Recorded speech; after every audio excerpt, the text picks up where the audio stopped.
Hi friends, இன்றைக்கி நம்ம bread biryani தான் பண்ண போகிறோம். எங்கள் வீட்டில் பாப்பா கேட்டுகிட்டே இருந்தா, அதனால் இன்றைக்கி ப்ரெட்டு வாங்கிட்டு வந்துச்சு. அந்த ப்ரெட்டை 4 பீஸாக கட் பண்ணிக்கோங்க. அப்புறம் தக்காளி வந்து ஒரு 3 மீடியம் சைஸ் தக்காளி 3, உருளைக்கிழங்கு, பீன்ஸு, கேரட், புதினா, கொத்தமல்லி, கருவேப்பிலை, வெங்காயம், பெரிய வெங்காயம், அதாவது ஒரு பல்லாரி பெரிய சைஸ் எடுத்துக்கலாம். பச்சை மிளகாய் வந்து ஒரு 3 ஸ்லைஸாக கூட கட் பண்ணிக்கலாம், 2 பீசஸாக. நாங்கள் வந்து கொஞ்சம் குட்டி குட்டியாக கட் பண்ணிட்டோம். உங்கள் தேவைக்கு காரத்துக்கு ஏற்றாப்புல நீங்கள் வந்து பச்சை மிளகா கட் பண்ணிக்கோங்க.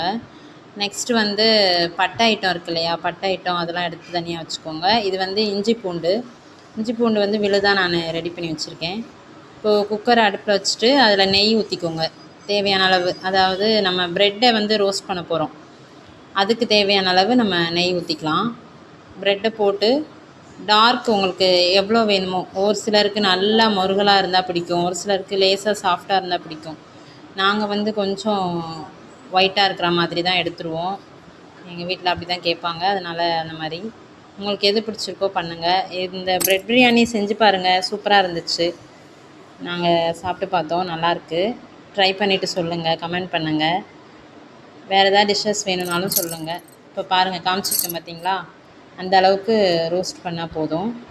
அதுக்கப்புறமா அதே குக்கரில் நம்ம இப்போ பிரியாணி செய்கிறதுக்கு தேவையான நெய் ஊற்றிக்கலாம்.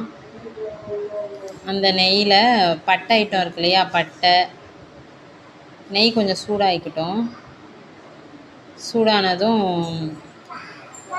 பிரியாணிக்கு போடுற பட்டை, இலை, அன்னாசிப்பூ, சோம்பு, கசகசா எல்லாமே போட்டுட்டு, நெக்ஸ்ட்டு வந்து இஞ்சி பூண்டு பேஸ்ட்டு, வெங்காயம் எல்லாமே 1 by 1 போட்டு நல்லா வதக்கிக்கோங்க.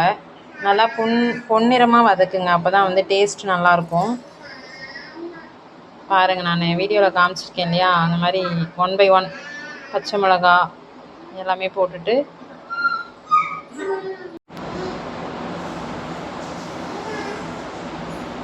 நீங்கள் இந்த மாதிரி ஏதாவது ஸ்பெஷலாக செய்வீங்கன்னா கமெண்ட் பண்ணுங்கள் ஃப்ரெண்ட்ஸ், நாங்களும் அதை ட்ரை பண்ணி பார்க்குறோம். ஓகே, வெங்காயம் பச்சை மிளகா வதங்கினதுக்கப்புறம் புதினா, கொத்தமல்லி, கருவேப்பிலை எல்லாத்தையும் போட்டுக்கலாம்.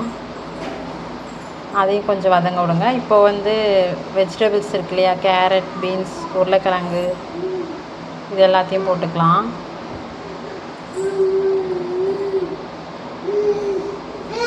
நம்ம இதில் வந்து பட்டாணி, காலிஃப்ளவர், நம்மக்கிட்ட என்ன வெஜிடபிள்ஸ் இருக்கோ அதெல்லாம் கூட சேர்த்து போட்டுக்கலாம். என்கிட்ட வந்து இப்போதைக்கு தான் இருந்துச்சு, அதனால் போட்டிருக்கேன்.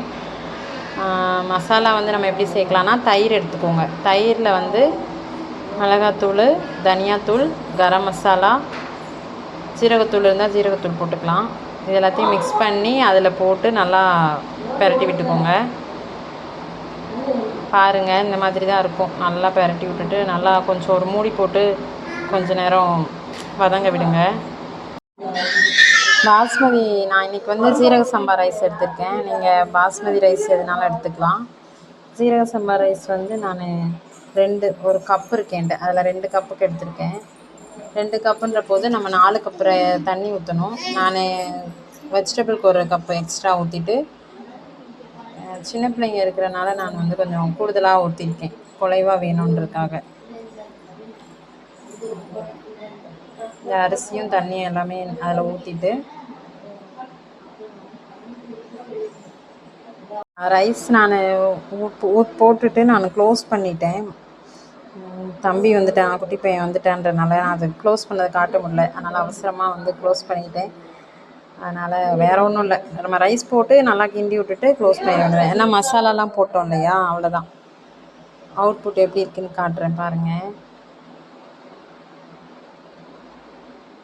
இப்படி தான் வரும். இப்படி வந்ததுக்கப்புறம் நம்ம ப்ரெட்டை வந்து ரோஸ்ட் பண்ணி வச்சுருக்கோம் இல்லையா, அதையும் அதில் போட்டு நல்லா மிக்ஸ் பண்ணிடுங்க. நல்லா மிக்ஸ் பண்ணிட்டிங்கன்னா டேஸ்ட்டு, கலர் இப்படி இருக்குதுன்னு நினைக்காதீங்க, டேஸ்ட்டு செமையாக இருக்குது. நம்ம வந்து ஆர்டிஃபிஷியல் கலர் எதுவுமே சேர்க்கலை, அதனால தான் நமக்கு இந்த கலரில் காட்டுது.